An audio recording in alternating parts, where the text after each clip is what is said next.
السلام علیکم۔ اعوذ باللہ من الشیطان الرجیم، بسم اللہ الرحمن الرحیم۔ رب اشرح لی صدری ویسر لی امری واحلل عقدۃ من لسانی یفقہوا قولی، آمین۔ پروسیس آف ہارٹ کی یہ تیسرا پروگرام ہے۔ آپ لوگوں کو یاد دہانی کے لیے تھوڑا سا بیک گراؤنڈ بتاؤں کہ میرا اپنا یہ اوپینین ہے، خیال ہے، یا میں اس پہ بلیو کرتا ہوں کہ آج کے دور کا انسان، چاہے مسلمان ہو چاہے غیر مسلم ہو، کرسچن یا اہل کتاب ہوں، ٹھیک ہے نا، تمام، آج کا انسان جو ہے نا وہ ٹوٹلی ڈسکنیکٹ ہو چکا ہے انسین سے۔ اس کے لیے انسین نان ایگزسٹنٹ ہے، اس کا وجود نہیں انسین کا۔ اور اسی طریقے سے میں چلے مسلمان کی بات کرتا ہوں کہ میرا اپنا یہ یقین ہے، تقریباً یا دیکھنے کا انداز میرا یہ ہے کہ آج کا انسان جو ہے نا، یا آج کا مسلمان سے کہہ دوں، وہ اللہ سے ڈسکنیکٹ ہو چکا ہے، اور وہ ایمان کا ادراک نہیں رکھتا کہ ایمان کیا چیز ہے۔ ادراک نہیں رہنے سے میرا مطلب یہ ہے کہ اس نے صرف رٹا ہوا ہے، اور وہ ذہنی طور پر کہتا ہے کہ میں اس کو سمجھتا ہوں، اس کو سمجھتا ہوں، اللہ کو مانتا ہوں، لیکن ایمان اس سے کہیں بہت وسیع چیز ہے۔ ایمان جو اصل انسان کا ایک دیکھنے کا ورلڈ ویو ہے، مطلب اسی طرح سے وہ دیکھتا ہے، اس کی زندگی اسی کے دائرے میں، اسے ہٹ کے وہ نہیں دیکھ سکتا کچھ کسی چیز کو بھی۔ تو وہ جو اس کا جو ورلڈ ویو بنتا ہے، اس کو میں کہتا ہوں اسٹیٹ آف کانشیسنیس۔ تو ایمان دراصل ایک اسٹیٹ آف کانشیسنیس ہے، ایک ایسا اسٹیٹ آف کانشیس ہے، ایک ایسا اسٹیٹ شعور کا، کانشیسنس کا، جس کے لیے انسین ہی حقیقت ہے۔ سین تو حقیقت ہے جو ہے اس کا، لیکن وہ ریلیٹو حقیقت ہے، انسین ہی اس کی ایکچولی حقیقت ہے۔ تو یہ چیز کہنا تو بہت آسان ہے، بول دینا تو بہت آسان ہے، لیکن ایسا اسٹیٹ آف کانشیسنس بنانا بہت مشکل ہے۔ اپنے آپ کو اس میں ہمیشہ نا چیک کرنا پڑے گا۔ تو اس کے لیے یہ راستہ نہیں ہے جس راستے سے میں چل رہا ہوں، اور بھی راستے ہوں گے، لیکن میرے لیے یہی راستہ مجھ کو سوٹ کیا جس راستے سے میں چل رہا ہوں۔ میرے راستے کے اندر دراصل جب میں قرآن کو دیکھتا ہوں تو ایمان کے سلسلے میں جو باتیں بتائی گئی ہیں، وہ دراصل دو بنیادی ستون ہیں ایمان کے، جو میں جس طرح سمجھتا ہوں وہ میں آپ سے ڈسکس کرنا چاہ رہا ہوں، بتانا چاہتا ہوں۔ ایمان کیا ہے بیسیکلی؟ ایمان دراصل یہ ہے کہ اللہ کے بارے میں آپ کا علم ہو جانا، پتہ لگ جانا، اب اس علم پہ آپ کا یقین بن گیا، اسی کو ہم ایمان کہتے ہیں۔ تو بیسیکلی اللہ کے علم ہی اللہ کی معرفت ہے، اللہ کی پہچان ہے، تو ایمان تو اسی سے بنے گا۔ ایمان تو دراصل یہ ہے کہ ہم نے جان لیا، پہچان لیا، اب مجھے یقین ہوگا بس میرا اللہ ہے، ٹھیک ہے نا۔ تو میرے لیے دو چیزیں ہیں، میں قرآن سے لیتا ہوں، دو چیزوں سے میں نے سمجھا ہے کہ ایمان کیسے بن سکتا ہے انسان کا، نا کیسے ڈیولپ، یا پھر اللہ سے تعلق کیسے بن سکتا ہے، یا ایمان باللہ جسے کہتے ہیں وہ کیسے حاصل ہو سکتا ہے۔ تو میرے لیے اس کے لیے دو پلر کہہ لیجیے، مین اس کے کہ وہ اہمیت کے ستون کچھ بھی کہہ لیجیے۔ ایک یہ ہے کہ میں قرآن کے اس پہ بلیو کرتا ہوں کہ ایمان یا اللہ کا تعارف یہ انسان کے اندر ڈالا گیا ہے۔ اگر یہ نہیں ڈالا جاتا تو انسان اللہ کو نہیں پا سکتا تھا، اللہ کو نہیں جان سکتا تھا، غیب کو نہیں جان سکتا تھا۔ اس کے ہیومن کیپیسٹی سے غیب باہر ہے، اس کے لاجک اور ریزن سے غیب باہر ہے۔ جس طرح کا انسان کے لاجک کام کرتا ہے، جس طرح کے انسان کے سینسز کام کرتے ہیں، وہ سینسز عقل والا اس سے ماورا ہے یہ۔ تو ایسی ماورا چیز پہ انسان کیسے ایمان لا سکتا تھا؟ میرا یہ تھا کہ انسان ایمان نہیں لا سکتا ہے۔ ایمان لانے کے لیے اسی لیے جب قرآن کو میں دیکھتا ہوں تو میرا دل میں ہل کے رہ جاتا ہوں۔ میری انڈرسٹینڈنگ یہ ہے ایمان کے سلسلے میں کہ نمبر 1 بات یہ ہے کہ ایمان باللہ انسان کے اندر اللہ تعالیٰ نے پہلے ڈال دیا ہے، وہ ایک مخفی ہے۔ اور وہ کس طرح سے ملتا ہے؟ ایک تو آپ کو پتا ہے، ایک تو اللہ تعالیٰ نے کہا کہ میں نے اپنے روح میں سے انسان کے اندر ڈالا ہے۔ اب یہ روح جان نہیں ہے، یہ اللہ تعالیٰ کے خاصہ میں سے کوئی چیز ہے، اللہ کے انٹروڈکشن میں سے کوئی چیز ہے، ٹھیک ہے نا، جس کے اندر اللہ کے صفات موجود ہیں، اللہ کے بارے میں علم موجود ہے، وہ چیز ہمارے اندر ڈال دیا۔ یہ ایک پوٹینشیل ایمان ہے، مخفی ایمان ہے جو ڈالا گیا ہمارے اندر۔ اور دوسری یہ کہ آپ کو پتا ہے کہ ایک اور چیز بھی، الست بربکم قالوا بلی شہدنا، کہ اللہ تعالیٰ نے یہ بھی ہم سے کوننٹ لیا کہ تمہارا رب کون ہے، ہم نے کہا اللہ، آپ ہی ہمارے رب ہیں۔ اس کا مطلب ہے کہ اللہ کی ربوبیت کے جو علم ہے وہ بھی ہمارے اندر ڈال دیا گیا کوننٹ لینے کے بعد۔ تو میرا یہ ہے اس کا پہلا، میری ریزننگ کہ یہ انسان کے اندر مخفی ہوتا ہے۔ دوسری میری ریزننگ نہیں ہے ایمان کے لیے کہ کوئی اور طریقے سے ایمان حاصل نہیں ہو سکتا سوائے یہ کہ اللہ کے آیات کے، اور اللہ کے آیات سے ہی حاصل ہوتا ہے۔ اچھا، ایمان حاصل ہونا ہی، انسان ولی بھی اسی سے بنتا ہے، جب اللہ کی معرفت حاصل ہوتی ہے تو وہ بندہ ولی بھی اسی طرح بنتا ہے نا، قریب، اس کو احسان کے درجہ بھی کہہ لیں، جو کچھ بھی کہہ لیں، کوئی اور راستہ نہیں ہو سکتا۔ راستہ صرف ایک ہی راستہ ہے، وہ یہ ہے کہ اللہ کی آیات کا کام یہ ہے کہ جو چیز مخفی تھی اس کو آیات کے جڑنے کے بعد وہ اپنے آپ کو مینیفیسٹ کر دے، اب وہ بندہ کا نظریہ بن جائے، وہ اس کا ورلڈ ویو بن جائے، اس کا اسٹیٹ آف کانشیسنس بن جائے، یہ اس کی حقیقت، اس کی ریالٹی بن جائے. نشانی کو دیکھا، آیات کو دیکھا، اور پیچھے ایک چیز مخفی تھی، جیسے ہی دونوں آپس میں ٹکراتے ہیں وہ بالکل واضح ہو جاتا ہے اور یہ اس کا ورلڈ ویو بن جاتا ہے. اسی طرح سے وہ دیکھتا ہے، یہ اس کا اسٹیٹ آف کانشیسنس بنتا ہے. میں اس کو ایمان کہتا ہوں، میں اس کو ایمان سمجھتا ہوں. اور وہ جو نشانی کی بات ہے نا، نشانی دو طرح کی. ایک نشانی کتاب ہے، اللہ کی وحی ہے، جس میں اللہ تعالیٰ نے خود انسان پہ احسان کیا. یہ اللہ کی رحمت ہے کہ اس نے ایک رسالت کا نظام بنایا اور رسالت کے نظام سے ہمیں وحی پہنچا دی، اپنا تعارف پہنچا دیا اس نے اپنی نشانی آیات کے فارم میں، جس کو ہم کتاب اور قرآن کہتے ہیں. یہ اللہ کا قول ہے، یہ اللہ کا قول ہے. دوسری طرف اللہ رب العزت نے کیا کیا کہ صرف قول کے علاوہ اللہ تعالیٰ نے اپنا عمل بھی، اس کی تخلیق تو ایک قسم کا عمل ہی ہوتا ہے نا، چاہے وہ اس کے حکم سے ہو، کن سے ہو. اس نے اپنے وہ بھی دکھایا، اس کے لیے اس نے ساری کائنات بتائیں، اور وہ کائنات کو بھی اس نے کہا کہ یہ بھی آیت ہے، یہ بھی آیات ہیں، یہ دونوں آیت ہیں. وہ بھی ایمان کے لیے بار بار کہتا ہے کہ کائنات میں جاؤ، کائنات کو دیکھو. میں نے اس کے کچھ آیات کل کوٹ کیے تھے، ان کا حوالہ کہ جو قرآن کہتا ہے. اللہ تعالیٰ نے بہت سخت الفاظ میں کہا ہے کہ ان کی موت آ گئی ہے کہ یہ دیکھتے نہیں ہیں نشانیوں کو، تو اس طرح سے کہ اس منہ پھر کے چلے جاتے ہیں. جیسے کتاب کے لیے آیا ویسے اس کے آیت کے لیے بھی آیا. تو یہ دونوں چیزیں ہیں. میرا اپنا خیال یہ ہے ہم ان دونوں چیزوں سے آیات سے ڈسکنیکٹڈ ہیں، اور ان دونوں آیات سے ڈسکنیکٹ ہونے کی وجہ سے ہمارے پاس ایمان نہیں ہے. مخفی تو ہے لیکن وہ ایمان بن نہیں پایا، ہمارے پاس ایمان نہیں ہے کیونکہ ان دونوں چیزوں سے ہمارے اسٹیٹ آف کانشیسنس ڈسکنیکٹڈ ہے. اور اس کے ڈسکنیکشن کی وجہ یہ ہے کہ قرآن کی جو آیت ہے اس پہ بھی ہم غور و خوض کرنے کی صلاحیت نہیں رکھتے، خالی رٹتے ہیں، یاد کرتے ہیں، معنی دیکھتے ہیں، اس کی تفسیر دیکھتے ہیں. ایک طرف یہ بات ہے، اور دوسری طرف اللہ کی کائنات میں جو آیت ہیں اس سے بھی ہم منہ پھیر کے چل جاتے ہیں، ان دونوں چیزوں کو نہیں دیکھتے. ٹھیک ہے، تو یہ دونوں چیزیں سے ہم ڈسکنیکٹ ہونے کی وجہ سے ہمارے اندر ایمان نہیں ہے جو ہونا چاہیے. تو میرا پروگرام اسی کو میں نے بیان کرتے لایا تھا. اس کے بعد میں نے کہا کہ ایمان شروع ہوتا ہے کہاں سے؟ پروسیس آف ہارٹ سے شروع ہوتا ہے. تو کل میں نے پروسیس آف ہارٹ پہ، کل سے پہلے میں نے ایک دفعہ تعارف کیا تھا. پروسیس آف ہارٹ کا پورا تعارفی بیان تھا، وہ پارٹ 1 تھا. پارٹ 2 جو ہے پروسیس آف ہارٹ کا، میں نے اس پہ بتایا تھا کہ آیات کا رول، تمام چیزیں. اسے میں نے لفظ استعمال کیا تھا غور اور فکر. تو میرے پروسیس آف ہارٹ کے اندر 3 چیز پائیے گا. ایک اس میں ذکر اور فکر، دوسرا اس میں تزکیہ نفس، اور تیسرا اس میں ہے تقویٰ. تو میں ذکر اور فکر کے اوپر فوکس کر رہا تھا کل کہ ذکر اور فکر کیا چیز ہے. تو اس سلسلے میں، فکر کے سلسلے میں نے کہا تھا کہ اس کے اندر ایک چیز ہوتی ہے غور کرنا کسی چیز کے اوپر. دوسری چیز غور کے علاوہ اس میں ایک اور چیز بھی ہے کہ غور کرنے کے بعد جو نتیجہ اخذ ہوا ہے اس نتیجے کی ریلائزیشن، کہ اب یہ نتیجہ نکلا تو اب کیا کرنا ہے.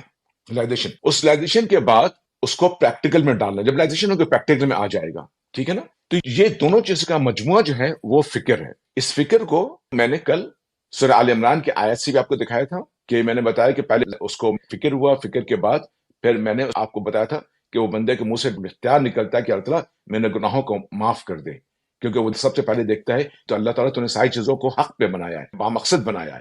تو پھر اس کے ذہن میں خیال آتا ہے کہ میری زندگی پہ تو کوئی مقصد ہوگا. تو اس کے بعد پھر وہ دعائیں آتی ہیں نا. تو یہاں تک میں نے کل بات کی تھی. اور اس کے بعد ایک اور چیز میں نے بات کی تھی، ذکر. تو فکر سے کیا ہوا تھا؟ میں نے آپ سے کہا کہ فکر سے آپ نے جب دیکھا تو فکر سے دیکھنے کے بعد وہ فکر آپ کے اندر جو پوٹینشیل تھا اس پوٹینشیل کے ساتھ کنیکٹ ہوا، تو وہاں سے وہ ایمان بنا. اچھا، اب ذکر کیا چیز ہے؟ ذکر جب اب یہ علم آپ کا حاصل ہوا، مینیفیسٹ ہوا، تو پھر اللہ رب العزت جو ہے نا وہ آپ کو یاد آ گئے. جب کسی کی نشانی دیکھنے سے کوئی بندہ نہیں یاد آتا، کسی نے آپ کو نشانی دی ہوگی، آپ نے نشانی کو اٹھا کے آپ نے رکھ دیا، اچانک بہت دنوں کے بعد آپ کو وہ انگوٹھی مل گئی، رومال مل گیا، تو آپ کو وہ بندہ یاد آ گیا. تو نشانی سے کیا ہوتا ہے؟ نشانی سے بندہ یاد آ جاتا ہے. تو وہ بندہ ہمارے اندر موجود ہے، اللہ کی معرفت ہمارے اندر موجود ہے لیکن مخفی ہے. ٹھیک ہے نا. تو جب نشانی دیکھتے ہیں تو وہ چیز کھلتی ہے اور اس کو معرفت حاصل ہوتا ہے اللہ تعالیٰ کی. یا تو یہ سمجھیں کہ ایمان باللہ حاصل ہوتا ہے. جب ہم اللہ کی نشانی کو دیکھتے ہیں تو اللہ یاد آ جاتا ہے. یہ یاد آنے کو ذکر کہتے ہیں. سورہ آل عمران میں دیکھا تھا کہ جو لوگ اس قسم کے ہوتے ہیں، اللہ کی نشانی دیکھتے ہیں، تو نشانی تو ہر جگہ ہے نا، تو پھر یہ اللہ کی یاد ان کو ہر وقت رہتی، اٹھتے بیٹھتے سوتے رہتی ہے. بڑی خوبصورت آیت ہے، بہت خوبصورت آیت ہے جو کل میں نے کیا تھا. تو کیا ہوا کہ یہ ذکر دسل جو ہے نا وہ اسٹیٹ آف کانشیسنس میں آ جاتا ہے. یعنی کہ جب آپ آیات کو دیکھتے ہیں تو پھر اللہ تعالیٰ یاد آ جاتا ہے. کسی کو ہم یہ بھول جاتے ہیں نا تو اس سے تعلق ختم ہو جاتا ہے. جس کو ہم یاد کرتے ہیں تو تعلق بنتا ہے یاد کرنے سے. یہ وہ ہمارے کانشیس مائنڈ میں آ گیا. اس کو ہم کہتے ہیں اسٹیٹ آف کانشیسنس. جو اللہ کی آیات کے اوپر غور و فکر کرتا ہے، اس غور و فکر کرنے سے اللہ تعالیٰ اس کو یاد آ جاتے ہیں اور اللہ سے اس کا تعلق بن جاتا ہے، اور یہ یاد اس کے کانشیسنس میں بیٹھ جاتا ہے. اس یاد کو ذکر کہتے ہیں، اور وہ بندہ اٹھتے بیٹھتے سوتے اس یاد میں رہتا ہے. اللہ اس کے ذہن میں اس کو یاد رہتا ہے، یعنی اس شخص کا اللہ سے تعلق بن جاتا ہے. اس تعلق کے بندہ اس حد تک تعلق ہوتا ہے، اس بندے کا اتنا مضبوط تعلق ہوتا ہے کہ وہ ہر من ہر چیز میں جیسے کہ وہ اللہ کو دیکھ رہا ہو. اسی کو احسان کہتے ہیں، اسی کو ان لوگوں کو محسنین کہتے ہیں، اور اسی کو اولیاء اللہ کہتے ہیں جو اللہ کے نشانیوں کو دیکھتے ہیں. اچھا، ان نشانیوں کو دیکھنے کے بعد آپ کو پتا ہے، جیسے میں نے آپ سے کہا نا، یہ تو غور ہو گیا، لیکن فکر بھی تو بتایا نا. فکر یہ ہوتا ہے کہ ان نشانیوں کے بعد اس بندے کو یہ فکر ہوتا ہے اللہ کے معرفت کی. میں نے 3 باتیں بتائی ہیں، ایک تو اللہ کی ذات، اللہ کے صفات اور اللہ کے حقوق، ان تینوں کی اس کو معرفت حاصل ہوتی ہے. تو آپ یہ مت سمجھیے گا کہ ولی وہ بن جاتا ہے جو بس کونے میں بیٹھ کر اللہ کی معرفت حاصل ہوتی ہے. نو، اس کو اللہ کے حقوق کا پتہ لگتا ہے، وہ حقوق کو بھی پورا کرتا ہے. جب ریلائزیشن ہوتی ہے اس کو کہ ہاں میرے بھی زندگی کا مقصد ہے، then he puts that into action. یہ جو ایکشن ہے نا، یہی دراصل اللہ کے حقوق کے معرفت حاصل ہوتی ہے، تو وہ اس میں ڈالتا ہے. یہ ہے اس کی ریلائزیشن. تو ایمان، جب سے میں نے کہا کہ جب یہ 2 چیزیں بنتی ہیں تو اس کے بعد اللہ تعالیٰ اس کو یاد آتے ہیں. جب یاد آ جاتے ہیں، اللہ سے اس کا تعلق بن جاتا ہے، اٹھتے بیٹھتے وہ اللہ کو یاد رکھتا ہے. یہ کیفیت جو ہے نا، اس کی اسٹیٹ آف کانشیسنس بن جاتی ہے، یہ اس کا ورلڈ ویو بن جاتا ہے. اس اسٹیٹ کو ہم ذکر کے اسٹیٹ کہتے ہیں. یہ اس کا ذکر ہے، کسی کو ریممبر کرنا، کسی کو یاد آنا، یہ ذکر آ گیا. اب اس ذکر کے دباؤ اتنا ہوتا ہے اس انسان کے اوپر کہ وہ بندہ جو ہے نا بے ساختہ کہہ اٹھتا ہے سبحان اللہ، الحمدللہ، اللہ اکبر، لا الہ الا اللہ، لا حول ولا قوت الا باللہ العلی العظیم. یہ سب اس کے منہ سے بے اختیار نکلتے ہیں. تو یہ جو ذکر ہے، یہ موڈ آف ذکر ہے، لیکن اس کا نکلنا بے اختیار ہوتا ہے. سورہ آل عمران کی آیت 190 191 کہ وہ کائنات کی آیت کے بارے میں تھا کہ کائنات کی آیت کے دکھنے کے بعد وہ کہتا ہے کہ یا تعالیٰ، میں نے بندے کو سنا جو تیری طرف بلاتا ہے، اور میں نے کہا فآمنا، میں ایمان لے آیا. جس کا مطلب یہ ہوا کہ وہ ساری کائنات دیکھ کر کے وہ بندہ تیار ہو چکا تھا ایمان کے لیے، اور اس کا ایمان آ چکا تھا، تو اس نے فوراً وحی کو قبول کر لیا. سورہ نور کی جو آیت نمبر 35 تھا، اس میں جو بتایا گیا ہے نا، وہ یہ ہے کہ اس بندے کو اب قرآن ٹچ کرتا ہے، اس کو یہ وحی کو سنتا ہے. تو جیسے وحی کو سنتا ہے اور اس کے اندر پوٹینشیل ایمان ہوتا ہے، یہ دونوں چیز ملتے ہیں، تو نور علی نور، لائٹ اپون لائٹ، اور ہر چیز اس کو کلیئر ہو جاتی ہے. یہ تھا علم برائے علم جو پارٹ 6 تھا، اس کا کنکلوژن تھا کہ ساری چیزیں بتانے کے بعد کہ اس کے اندر کس طرح سے پوٹینشیل ایمان ہے، وہی کے جو آیات ہیں جب وہ ٹچ کرتا ہے نور علی نور، بالکل ہر چیز واضح ہو جاتی ہے، کھل جاتی ہے. تو دونوں آیتیں میں نے بتائی تھی.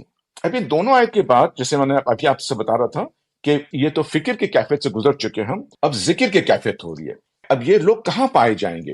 اس کے لیے میں آیت بسم اللہ الرحمن الرحیم، فی بیوت اذن اللہ ان ترفع ویذکر فیہا اسمہ یسبح لہ فیہا بالغدو والآصال. اور وہ کہتے ہیں کہ جن گھروں کے بارے میں اللہ نے یہ حکم دیا ہے کہ ان کو بلند مقام دیا جائے اور ان میں اس کا نام لے کر ذکر کیا جائے، ان میں صبح و شام وہ لوگ تسبیح کرتے ہیں. تو یہ کہ اللہ کے یہاں پہ ابھی جو لوگ ذکر کرنے والے لوگ ہیں، جو اللہ کے ذکر کرتے ہیں، ان کے لیے تو کوئی جگہ بھی ہونی چاہیے نا. تو اس کے مختلف لوگ یہ کہتے ہیں اب اللہ کے ذکر کے لیے آدمی کر ہی رہا ہے، لیکن بیٹھ کے بھی جب اللہ کا ہے، بیٹھ کے اس کو ذکر کا، پھر اللہ نے کہا کہ نماز جو ہے وہ سب سے بڑا ذکر ہے، ٹھیک ہے نا، سورہ طٰہٰ میں. تو اب کیا ہے کہ ان کے لیے بھی ایک ایسی جگہ بھی ہونا.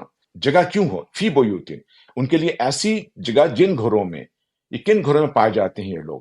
تو یہ لوگ ان گھروں میں پائے جائیں گے ایسے ایمان والے جس کو اللہ تعالیٰ نے ان گھروں کو عرفہ کرنے کا، ان گھروں کو اللہ تعالیٰ نے بلند کرنے کا کہا ہے. جن گھروں میں، اب مثال کچھ لوگوں کا خیال یہ ہے کہ انسان کا اپنا گھر بھی ہے مومن کا، اور بعض کا خیال یہ ہے کہ اس کے مطابق مسجدیں ہیں. تو جو گھر کے مراد ہے، ایک مومن کا گھر ایسے ہی ہونا چاہیے کہ اس کے گھر میں اللہ کے ذکر ہونا چاہیے. اب آپ کہیے گا کہ ذکر تو میں نے کہا نا کہ وہ بے اختیار آتا ہے اور انسان منہ سے بول پڑتا ہے سبحان اللہ نا، لیکن ہم انسانوں کے لیے چونکہ اسٹیٹ آف کانشیسنس ہمارا بننے میں ہمارا پرابلم یہ ہوتا ہے کہ ہم انوائرمنٹ میں رہتے ہیں، ہمارے انوائرمنٹ جو ہے نا اسٹیٹ آف کانشیسنس ایسا بننے نہیں دیتا.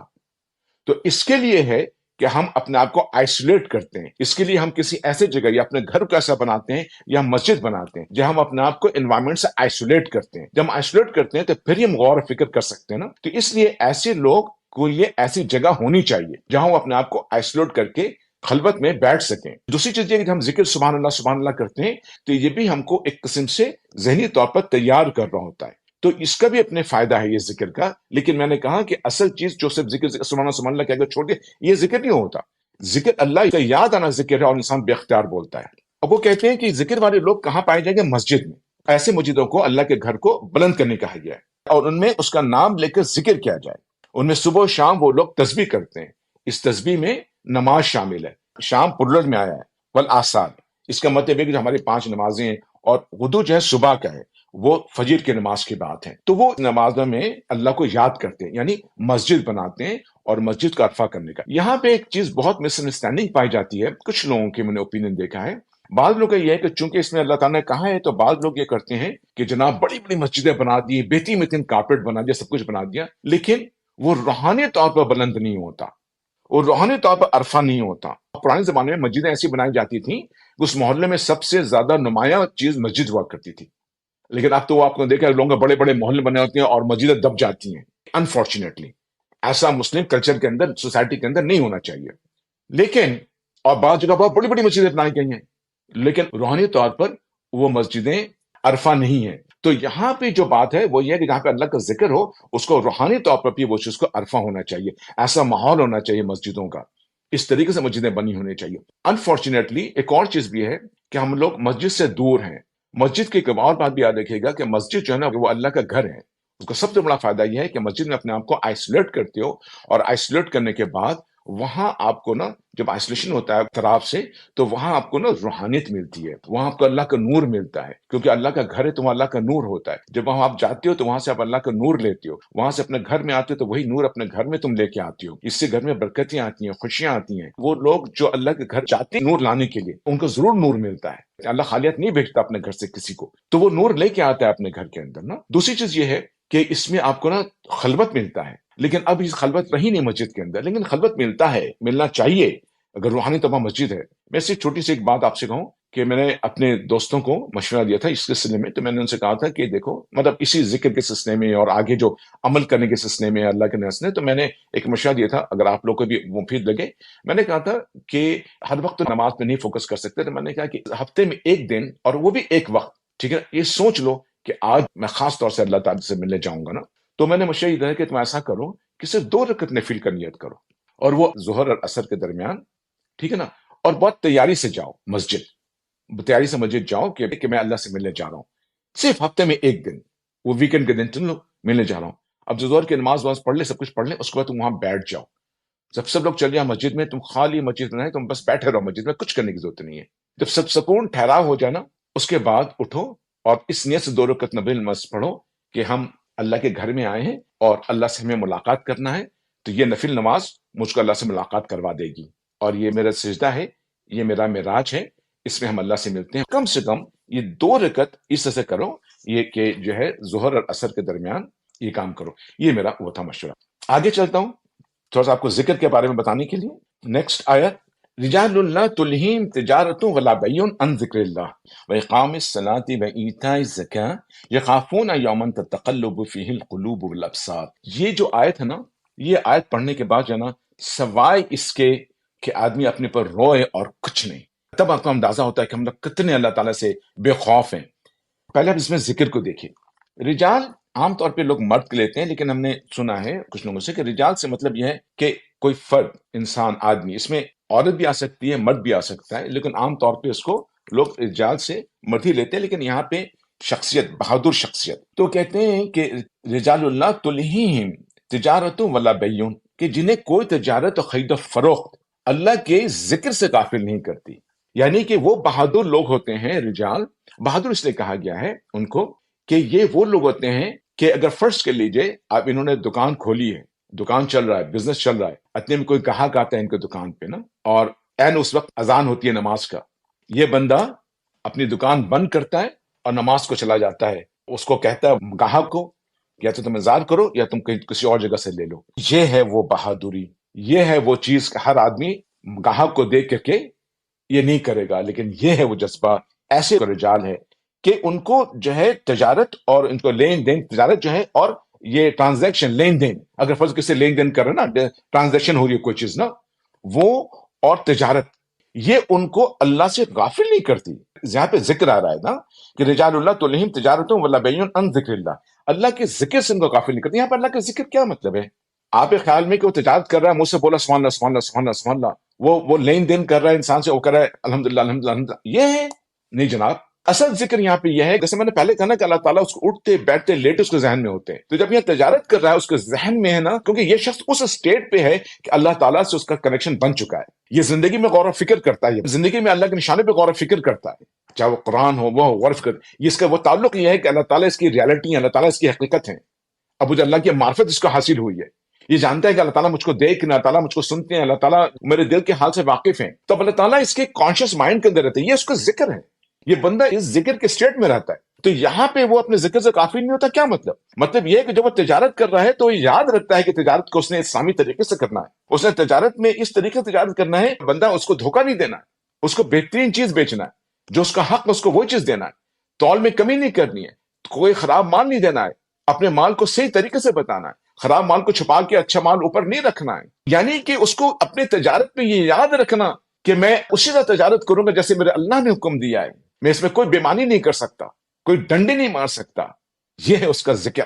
لین دین کے اندر کہ کسی سے ہتھیار نہیں رہا ہوں، کسی کو دھوکہ نہیں دے رہا ہوں، کسی کا حق نہیں مار رہا ہوں، وہی لے رہا ہوں جو میرا حق ہے، وہ چیز ہے جس کو اللہ تعالیٰ پروف کر رہے ہیں جناب. اور جو میں لین دین کر رہا ہوں اللہ تعالیٰ اوپر سے واچ کر رہے ہیں، اللہ تعالیٰ میرے دل کے اندر بھی دیکھ رہے ہیں کہ کہیں میں اس کے اندر اس کو دھوکہ تو نہیں دے رہا ہوں، اس کے ساتھ فراڈ تو نہیں کر رہا ہوں. میرے اللہ تعالیٰ میرے دل کو دیکھ رہے ہیں، اللہ تعالیٰ اوپر سے مجھ کو دیکھ رہے ہیں. Oh my God! یہ ہے ذکر، یہ ہے ذکر. تو آپ سوچ سکتے ہیں کہ وہ کیسا معاشرہ ہوگا، وہ کس قسم کا معاشرہ ہوگا جس کے لین دین اس قسم کا ہو. وہ کون سا معاشرہ ہو سکتا ہے کہ آپ تصور بھی کر سکتے ہیں ایسے معاشرے کا. اس کو ذکر کہتے ہیں، ٹھیک ہے نا.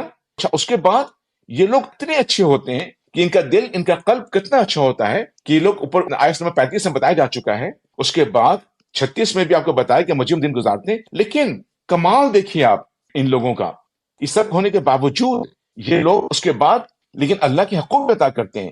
وَإِقَامِ الصَّلَاةِ وَإِيتَاءِ الزَّكَاةِ، اور وہ نماز بھی قائم رکھتے ہیں اور زکوٰۃ دیتے ہیں یہ لوگ. لیکن سب کچھ کرنے کے باوجود، اتنے اچھے ہونے کے باوجود، یہ وہ لوگ ہوتے ہیں جو اللہ سے ہمیشہ ایک خوف رکھتے ہیں اس دن کا جس دن وہ اللہ کے سامنے ہوں گے. يَخَافُونَ يَوْمًا تَتَقَلَّبُ فِيهِ الْقُلُوبُ وَالْأَبْصَارُ، وہ اس دن سے ڈرتے رہتے ہیں جس میں دل اور نگاہیں الٹ پلٹ کر رہ جائیں گی. یہ سوچ سکتے ہو تم لوگ اتنی اچھی حرکتیں کرنے کے بعد، اتنے اعلیٰ لوگ، اتنا اعلیٰ ایمان، ذکر کی کیفیت، مسجد میں بیٹھنا، نماز روزہ کرنا، اپنے لین دین کے معاملے میں اللہ کو یاد رکھنا. ارے ایسے لوگ، اس طرح کے لوگ، وہ بھی خوف کھاتے رہتے ہیں، اللہ سے ڈرتے رہتے ہیں اس دن سے. آپ کو پتہ ہے اس کے بارے میں ابو بکر تعالیٰ کہتے تھے کہ کاش ہم پیدا نہ ہوتے، یا ہم پرندے چڑیا ہوتے کہ ہم جو ہے اڑ جاتے، یا ہم گھاس پھوس ہوتے کہ ہم جلا دیے جاتے. آج ہم لوگ ہیں کتنے بے خوف ہیں، کتنے بے خوف ہیں. اور یہاں ان لوگوں کا کیریکٹر دیکھ رہے ہیں آپ، سب کچھ ہونے کے باوجود بھی ڈرتے ہیں کہ اللہ کے پاس کھڑے کیسے ہوں گے، اتنا خوف. اب آگے کا دیکھیے اللہ تعالیٰ کیا کرتے ہیں. لِيَجْزِيَهُمُ اللَّهُ أَحْسَنَ مَا عَمِلُوا وَيَزِيدَهُم مِّن فَضْلِهِ وَاللَّهُ يَرْزُقُ مَن يَشَاءُ بِغَيْرِ حِسَاب. تو نتیجہ نکلا ہے کہ اللہ ان لوگوں کو ان کے اعمال کا بہترین بدلہ دیتا ہے، عمل کا بہترین اللہ ان کو صلاح دیتا ہے، اور اپنے فضل سے مزید کچھ اور بھی دے گا.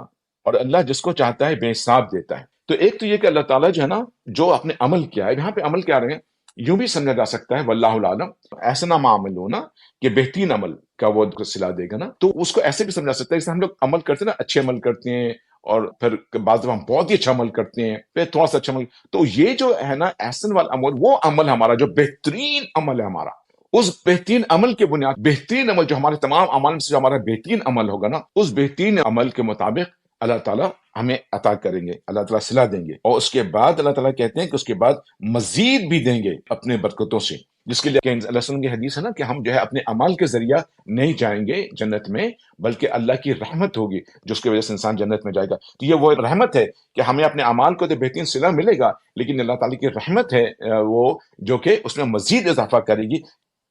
آج آپ نے ذکر کا دیکھ لیا کہ ذکر کس چیز کو کہتی ہیں اور ذکر کیسے بنتا ہے اور ذکر کیسے کہلایا جاتا ہے. اب یہ ذکر کو سمجھنے کے بعد آج میں تھوڑا سا آپ لوگوں کو بتانا چاہتا ہوں عملی طور پر کیسے غور و فکر کرتے ہیں، میڈیٹیشن کہہ لیں آپ اس کو، اس کی طرف لے کے آنا چاہتا ہوں میں آپ لوگوں کو نا. تو اس کے لیے آپ غور کیجئے گا. جی بسم اللہ الرحمن الرحیم. پہلے میں نے کہا تھا غور کے لیے 3 چیزیں بہت اہم ہیں: وقت، دھیان اور عقل. اس کے بغیر آپ کسی چیز پہ غور نہیں کر سکتے. وقت کی حالت آپ کو پتہ چلی گئی کہ وقت کیا چیز ہے. ہمارے ہاتھ سے وقت چھوٹ گیا ہے، وقت نکل گیا ہے، ہمارے پاس کوئی وقت نہیں ہے. تو جب ہمارے پاس وقت نہیں ہے نا، تب یقین جانے گا ایمان بنانا بہت مشکل ہے، کیونکہ آپ غور نہیں کر سکو گے، آپ پاس غور کرنے کا وقت نہیں ہے، اور بغیر غور کے ایمان نہیں بنتا. ٹھیک ہے، جب یہ پہلے کہہ چکا ہوں. دوسری چیز یہ ہے کہ دھیان بھی آپ کو بتا چکا ہوں کہ ہمارا دھیان، آپ کو پتا ہے کہ ایک ساتھ 10,000 چیزیں ہمارے دماغ ذہن میں چل رہی ہوتی ہیں. ایسے ذہن کے ساتھ آپ کسی چیز پہ بھی اللہ کے نشانے پہ غور نہیں کر سکتے. اس ذہنی کیفیت کے ساتھ آپ نہیں غور کر سکتے. اس وقت 10,000 چیزیں دنیا کی چل رہی ہوتی ہیں. ہمارے نماز ہی نہیں ہوتی ہے، چھوڑے آپ اور غور فکر کا، ہے کہ نہیں کر سکتے. تیسرا عقل. ہماری عقل جو ہے نا، وہ بھی بہت انفلوئنسڈ ہے ہمارے معاشرے سے، سوسائٹی سے، ان چیزوں سے نا، کہ بہت انفیکٹڈ ہے. تو وہ بھی اس لائق نہیں ہے کہ اس کو غور و فکر کرے. تو اس لیے ہم ایمان سے نا بہت دور ہو چکے ہیں. جب تک یہ ریلائزیشن آپ کے اندر نہیں ہوگی نا، آپ ایمان کی طرف آ نہیں سکو گے. اگر آپ نے سمجھ لیا کہ میں مدرسے سے پڑھ لیا ہے، میں نے بہت قرآن یاد کر لیا ہے تو مجھے ایمان آ گیا، بس آپ نے اس خیال میں رہیں. میں اس کو کچھ نہیں کہوں گا، آپ اس خیال میں رہ سکتے ہیں، لیکن یہ کہ ایمان کے لیے غور و فکر ہے. اب غور و فکر کی نا، اب میں آپ کو نا یہ جو نقشہ بنا ہوا ہے نا، اس نقشے کو آج میں سرسری طور پر ایک خاص مقصد کے لیے استعمال کروں گا، لیکن آگے جو ہے نا میں اس کو ڈیٹیل میں، اسٹیجز بیان ہوئے ہیں کائنات کے بننے کا، تو میں ڈیٹیل میں آپ کو پھر لے کے چلوں گا. ٹھیک ہے، کیونکہ آپ کو پتہ ہے قرآن کی ایک آیت تھی کہ کیا یہ غور نہیں کرتے اپنے تخلیق کے اوپر. تو آج اسی آیت کو ہم لے کے چلیں گے. اس میں مختلف اسٹیجز ہیں، بہت آئی اوپنر ہے. لیکن ابھی میں آپ کو بتاتا ہوں. بسم اللہ. یہ جو کون سا بنا ہوا ہے نا، یہ دراصل ہمارا اسپیس اور ٹائم ہے. ابھی ہم جس طرح سمجھتے ہیں اسپیس ٹائم کو، پہلے اس کو سمجھے. ہمیں ارد گرد کی جو جگہ ہے اس کو ہم اسپیس کہتے ہیں نا. یہ سامنے جو نظر آ رہا ہے، یہ کھلی فضا ہے، یہ تمام، اس کو ہم نے اسپیس بولتے ہیں نا. اور اس کو ہم الگ دیکھتے ہیں. اسی کے اندر گھر بنا ہوا ہے، اسی کے اندر ساری چیزیں، وہ الگ ہے. اسپیس ایک طرح کھڑا ہوا ہے ایک چیز، ٹھیک ہے، اور اس کے اندر تمام حرکتیں ہو رہی ہیں. گاڑی بھی اس میں چل رہی ہے، ٹرین بھی اسی کے اندر چل رہا ہے، ہم لوگ جو ہے اسی کے اندر باتیں کر رہے ہیں آپس میں. یہ جو نقشہ بنا ہوا ہے نا، اس نقشے کو آج میں سرسری طور پر ایک خاص مقصد کے لیے استعمال کروں گا، لیکن آگے جو ہے نا میں اس کو ڈیٹیل میں، اسٹیجز بیان ہوئے ہیں کائنات کے بننے کا، تو میں ڈیٹیل میں آپ کو پھر لے کے چلوں گا. ٹھیک ہے، کیونکہ آپ کو پتہ ہے قرآن کی ایک آیت تھی کہ کیا یہ غور نہیں کرتے اپنے تخلیق کے اوپر. تو آج اسی آیت کو ہم لے کے چلیں گے. اس میں مختلف اسٹیجز ہیں، بہت آئی اوپنر ہے. لیکن ابھی میں آپ کو بتاتا ہوں. بسم اللہ. یہ جو کون سا بنا ہوا ہے نا، یہ دراصل ہمارا اسپیس اور ٹائم ہے. ابھی ہم جس طرح سمجھتے ہیں اسپیس ٹائم کو، پہلے اس کو سمجھے. ہمیں ارد گرد کی جو جگہ ہے اس کو ہم اسپیس کہتے ہیں نا. یہ سامنے جو نظر آ رہا ہے، یہ کھلی فضا ہے، یہ تمام، اس کو ہم نے اسپیس بولتے ہیں نا. اور اس کو ہم الگ دیکھتے ہیں. اسی کے اندر گھر بنا ہوا ہے، اسی کے اندر ساری چیزیں، وہ الگ ہے. اسپیس ایک طرح کھڑا ہوا ہے ایک چیز، ٹھیک ہے، اور اس کے اندر تمام حرکتیں ہو رہی ہیں. گاڑی بھی اس میں چل رہی ہے، ٹرین بھی اسی کے اندر چل رہا ہے، ہم لوگ جو ہے اسی کے اندر باتیں کر رہے ہیں آپس میں. یہ اسپیس کے اندر ہے. اور اسپیس مثال کے طور پر ایک اسٹیج سمجھ لیجیے. اور وقت ہے، میں اتنی دیر سے باتیں کر رہا ہوں تو اتنا وقت گزر گیا ہے. ہم ایسے دیکھتے ہیں نا، لیکن اصل میں نا یہ اس طرح سے نہیں ہے. یہ دونوں چیزیں، وقت اور اسپیس جو ہے نا، بالکل ایسے ایک کپڑے میں جو مختلف دھاگے جو بنے ہوئے ہیں نا، اس طریقے سے یہ ایک دوسرے کے ساتھ بنے ہوئے ہیں آپس میں. یہ ایک قسم کا فیبرک ہے، اور ساری چیزیں اس کے اندر اس سے جدا نہیں ہے. یہ فیبرک کے ساتھ مرجڈ ہے، چاہے میٹر ہو، جو آدمی، سب مرجڈ ہے. اس کی تفصیل میں آپ کو جب میں اسپیس ٹائم اور ٹائم ڈائمینشن پہ بات کروں گا تو میں اس پہ کروں گا. ابھی صرف نہیں بتا رہا ہوں، جیسے میں آج لے کے چلنا چاہ رہا ہوں. تو یہ جو اسپیس تھا، یہ پورا پھیلاؤ جو آپ دیکھ رہے ہو، اوپر اس میں گیلیکسی بھی اسی کے اندر آتی ہے، چاند ستارے سب اسی کے اندر آتے ہیں، ٹھیک ہے نا. تو یہ ایسے نہیں بن گیا تھا. یہ جو شروع میں آپ دیکھیں گے بہت جیسے آپ کو ایسے روشنی سے نظر آ رہی ہے نا، ایک دم لائٹ ہے نا، گلو کر رہا ہے. بالکل پیچھے جائیں، جہاں پہ گرین سے بناؤ نا، اس کے پیچھے جائیں تو آپ کو گلو ہو رہا ہے نا. بالکل وہاں پہ بے انتہا انرجی نکلتی ہے، بے انتہا انرجی نکلتی ہے، ریڈیشن نکلتی ہے. آپ اس کو نور سمجھ لیں، لائٹ سمجھ لیں. لائٹ کا مطلب وہ لائٹ نہیں ہوتا جو ہم لوگ صرف دیکھ رہے ہوتے ہیں، وہ تو ویزیبل اسپیکٹرم ہے نا. لائٹ تو پورا ایک جو الیکٹرومیگنیٹک ویوز ہیں، پورا ریڈیشن جو ہے نا، وہ اس کو آپ لائٹ کہہ سکتے ہو، فوٹونز کہتے ہیں ہم لوگ. اس جگہ سے فوٹون نکلتا ہے. تو آپ یہ سوچتے ہوں گے کہ یہ کچھ نہیں تھا تو یہ ایک اسپیس میں فوٹون نکلا. ایسا نہیں ہے. اسپیس بھی نہیں تھا، کچھ تھا ہی نہیں. آپ اس کو تصور ہی نہیں کر سکتے، کچھ نہیں تھا. کیونکہ ہمارا تصور جو ہے نا، وہ ٹائم اسپیس کے ساتھ ہے. یہ جو کون بنا ہوا ہے نا، اس کون کے باہر آپ کالا رنگ دیکھ رہے ہیں نا، چونکہ ہم نے اس کو ایک پیج میں بنایا ہوا ہے. تو آپ کو نا اس کون کے ارد گرد آپ کو کالے کالی چیزیں نظر آ رہی ہیں. تو آپ یہ سمجھ رہے ہیں کہ کوئی چیز ہے، شاید وہ نہیں، وہ کچھ بھی نہیں ہے. مطلب کچھ بھی نہیں کہوں گا، وہ ہے نہیں، اس کا ہم نہیں جانتے. ہم صرف وہی چیز جانتے ہیں جہاں سے وہ جو ہے نا روشنی نکل رہی ہے، اور روشنی کے بعد اب لائٹ کی طرف موو کریں تو وہاں سے گرین، گرین کے بعد بلیک، بلیک کے بعد وہ چمکتے چیز پہ ہوتے ہوتے ہوتے ہوتے بالکل کون کے باہر میں آ جائیں تو وہاں پہ کوئی پیلی سی چیز، ایک وہ چیز آپ کو نظر آ رہی ہے نا، راکٹ راکٹ کوئی چیز آپ کو نظر آ رہا ہے. بس ہم اسی کے اندر ہیں اور ہم اسی کے ساتھ مکسڈ اپ ہیں بس. اور جو کالا آپ کو بارڈر وارڈر نظر آنا اس کے باہر، صرف اس لیے کہ ہم نے پرنٹ نکالا ہے پیپر کے اوپر، تو پیپر میں جہاں پہ کچھ نہیں ہوگا بلیک تو کر ہی دے گا نا، وہ تو بلیک کر دیا. وہ کیا چیز ہے ہم کچھ نہیں جانتے، ہے نہیں ہے، ہم کچھ نہیں جانتے. ہم صرف جانتے ہیں یہ کون کی جو دیوار سے لے کر کے اس کے اندر بس، اور اس کے بعد کچھ نہیں جانتے. اور یہ نکلا کیسے ہے کہ وہاں سے ایک روشنی ہے نا، وہاں سے بہت ساری روشنی نکلتی ہے، ٹھیک ہے. اور میں نے فوٹونز کے بارے میں بتایا تھا، جو لائٹ کے پارٹیکلس ہیں فوٹونز، یہی جو ہے انرجی لے کے آتے ہیں اور پھر اس کی نا ایک دم سے ایکسپینشن ہوتی ہے. اور ایکسپینشن ہونے کے بعد بالکل جب پہلی ایکسپینشن ہوتی ہے نا، یہ تو micro micro micro micro second میں ہوتی ہے اور بالکل اسپیس دم سے بن جاتا ہے، پورا ہر چیزیں پھیل جاتی ہیں، زوم سے سارے پھیل جاتی ہیں نا اس کی انرجی کے. تو اس کو مزید تفصیل سے میں آگے بتاؤں گا آپ کو. آج میں کچھ میڈیٹیشن کروانا چاہتا ہوں، اس لیے میں اس کو اسکپ کر رہا ہوں. یہ پورا پروگرام آئے گا، اس لیے فکر اور پریشانی کی ضرورت نہیں ہے. بس ابھی سے اتنا یاد رکھیں کہ اس کو جو ہے نا جیسا لے کے جانا یہ روشنی ہے اور پھر یہ آگے بنتا چل جا رہا ہے. یہ جو اسپیس ٹائم آگے بنتا چل جا رہا ہے نا، اسی کے اندر ہم ہیں اور ہم سب اس میں مکسڈ اپ ہیں. ہمارا جو انوائرمنٹ ہے اسی کے اندر ہے، ہماری جو ریزننگ ہے اسی کے اندر ہے، ہمارے جو کانشیسنیس ہے وہ بھی اسی کے اندر ڈیولپ ہوا ہے. آیا کہاں سے اس کو اب چھوڑ دیجئے، ڈیولپ اسی کے اندر ہوا ہے. ہمارے لینگویج اسی کے اندر ڈیولپ ہوا ہے. تو لینگویج بھی جب اسی کا بنا ہے ہمارا، تو لینگویج کا تعلق عقل سے ہے. اور ہماری لینگویج سمبولک لینگویج ہے، مطلب اس میں ہم وہ سمبلس استعمال کرتے ہیں. اب یہ لینگویج اسی کے اندر ڈیولپ ہوا ہے، اس کے باہر کے لیے لینگویج استعمال نہیں ہو سکتا. فار ایگزامپل یہ جو کون بنا ہوا ہے، ہمارے لفظ باہر اور اندر یہ اسپیس سے متعلق لینگویج ہے، پہلے اور بعد یہ ٹائم سے متعلق لینگویج ہے. لیکن میں نے آپ سے کہا نا کہ اسپیس کا جو کون ہے، باؤنڈری ہے، ہم اسی کے اندر رہتے ہیں، ہمارا لینگویج اسی کے اندر رہتا ہے، اس سے باہر لینگویج نہیں جاتا. تو اگر میں یہ کہوں کہ اس سے باہر کیا چیز ہے تو ہم نہیں کہہ سکتے باہر، کیونکہ باہر تو اسپیس ہے ہی نہیں، تو لفظ کیسے باہر استعمال کیا جائے. اور جہاں پہ لائٹ ہے وہی سے ٹائم شروع ہوتا ہے. تو میں یہ کہوں کہ اس سے پہلے کیا ہوا تھا، اس سے پہلے جب ٹائم بنا ہی نہیں تھا تو کہاں سے ہم کہہ سکتے ہیں اس سے پہلے ٹائم بنا ہی اس جگہ سے ہے. تو اس دونوں سے آپ کو پتہ لگ رہا ہے کہ بات کہ اس کا مطلب یہ ہو کہ ہمارے لینگویج اس کے اندر ہے، اس کے بعد ہمارا لینگویج کولیپس کر جاتا ہے. ہمارا لینگویج کولیپس کرتا ہے، ہم لینگویج اس چیز کو نہیں ایکسپلین کر سکتے، اور جب لینگویج کولیپس کرتا ہے تو ہمارا عقل کولیپس کر جاتا ہے. ٹھیک ہے، لیکن یہ جو روشنی نکل رہی ہے یہ خود سے تو نہیں نکل رہی. اچھا یاد رکھیے گا ایک اور چیز کا، ہم لوگ سمجھتے ہیں ٹائم ہمیشہ سے ہے. ٹائم ہمیشہ سے نہیں ہے. ٹائم اس وقت سے جب یہ کائنات بنی ہے، اس وقت سے ٹائم ہے. اور یہ کائنات بنی ہے، پہلے یہ بنایا کائنات نہیں تھا جیسا آپ کو نظر آ رہا ہے، سب آسمان زمین ایسا نہیں تھا جناب کہ آپ سمجھے کہ ٹائم ہمیشہ سے تھا. جیسا بیلون سمجھتے ہیں، بیلون کو آپ پھلا دیں، اس کے بعد پھر بیلون کو آپ چھوڑ دیں، ہوا اس کا کم ہو جائے چھوٹ کے نہیں پتا چھوٹا سا بن جاتا ہے.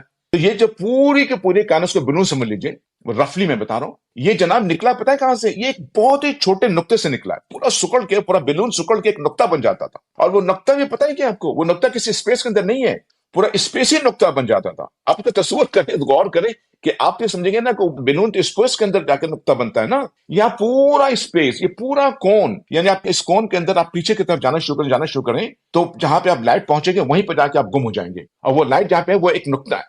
تو جناب اصغر عابد یہاں سے ٹریول کرتا ہے جہاں پہ پیلے رنگ کا بنا بالکل آخر میں جناب بڑا سا کون کا جو منہ ہے، وہاں سے میں چلتا ہوں پیچھے. تو جیسے جیسے پیچھے جا رہا ہوں نا تو کون بھی پیچھے کی طرف جائے گا، سکڑے گا. میں ایسے نہیں جا سکتا، میرا کون بھی سکڑا، میں کون کے ساتھ سکڑتے کون جا کر کے لائٹ جہاں پہ تھا وہاں نقطے پہ بن گیا. آپ کا بھائی بھی وہی نقطے میں چلا گیا. ہم سب سکڑ کے اس نقطے پہ چلے جائیں گے، اور اسی نقطے سے سارا کچھ نکلا ہے. اور اس نقطے اتنا چھوٹا ہے کہ اس کا ڈائمینشن کا آپ تصور نہیں کر سکتے. بہت چھوٹا نقطہ ہے، بے انتہا، لیکن اس میں سے فوٹونز لائٹ نکلتا ہے، لائٹ کے پارٹیکلز نکلتے ہیں. تفصیل بعد میں نا. اب یہاں پہ جو سوال میں بتا رہا تھا وہ یہ تھا کہ یہاں پہ آپ کا لینگویج کولیپس کر جاتا ہے، لینگویج نہیں آتا. اب آپ دیکھیے گا کالی جگہ پہ ایسے لکھا ہوا نتھنگ ٹو فائنائٹ سائز. آپ مزید لیفٹ پہ جائیے نا تو وہ صرف دکھانے کے لیے بنایا گیا ہے، کہ عقل کو ہمارے دکھانے کے لیے کہ ہم اس سے پیچھے کی طرف جا رہے ہیں. اور تو وہاں پہ صرف کالا سا بنا ہوا، وہاں پہ ایروس نے بنا دیا ہے، وہاں پہ کچھ نہیں. لیکن وہ کہہ رہا ہے کہ وہاں پہ نتھنگ ٹو، وہاں سے نکلا ہے. تو وہ کیا چیز ہے؟ اور یہاں پہ جو آپ روشنی جہاں سے نکل رہی ہے، یہ روشنی ایک پوائنٹ پہ نکلی ہے نا، روشنی وہاں سے نکلی. تو کیوں نکلی وہ؟ تو کسی کے کہنے سے نکلی ہے، کسی کے کمانڈ سے نکلی ہے، کیونکہ یہ تخلیق ہوئی ہے. جس کا مطلب یہ کہ کوئی خالق نے کمانڈ دیا ہے تو وہاں سے نکلی ہے. تو وہ خالق کے کمانڈ سے روشنی نکلی اور روشنی نے سب کچھ کام کیا ہے یہ کام. تو وہ جو پہلے لکیر ہے نا کہ نتھنگ ٹو فائنائٹ، وہاں سے وہ کمانڈ آئے. وہ جو جگہ ہے وہ انسین ہے. جتنی بھی چیزیں ایک کون کے اندر ہے وہ تو سین ہے، کون کے باہر جتنی چیزیں وہ انسین ہے. جس کا بلیک وہ انسین ہے، ہمارے عقل تک نہیں جا سکتا، کچھ بھی نہیں آ سکتا. اب آپ یہاں پہ تصور کیجئے اس خالق کا. اب آپ اس خالق کے بارے میں کچھ تصور کر سکتے ہیں؟ کوئی بھی تصور کر سکتے ہیں؟ کوئی تصور نہیں کر سکتے آپ. کیوں؟ اس لیے کہ نہ آپ کے پاس زبان ہے، عقل بھی نہیں، آپ کچھ تصور نہیں کر سکتے، اس کا کوئی تصور نہیں ہے. تو اب آپ مجھے بتائیے کہ پھر اس کے بارے میں انسان کیسے جان سکتا ہے؟ کوئی صورت کے جاننے کی کوئی صورت جاننے کی نہیں ہے، سوائے اس کے کہ وہ ذات بذات خود اپنا تعارف ہمیں کروا دے. تو وہی ہوا کہ قرآن میں یہ کہتا ہے کہ اللہ تعالیٰ نے اپنے روح میں سمان اندر پھونکا، یعنی کہ اللہ تعالیٰ نے اپنا تعارف کروا دیا. اللہ تعالیٰ نے اپنا تعارف ہمیں کروا دیا. اب اس تعارف میں ہمیں بتایا جاتا ہے، اپنے بارے میں اللہ تعالیٰ بتاتے ہیں کہ ہم کون ہیں. اپنے اس تعارف کے اندر اپنے اندر بٹھا دیا اللہ تعالیٰ نے، وہ تو مخفی ہے نا. پھر اللہ تعالیٰ نے اپنا وحی بھی بھیجا.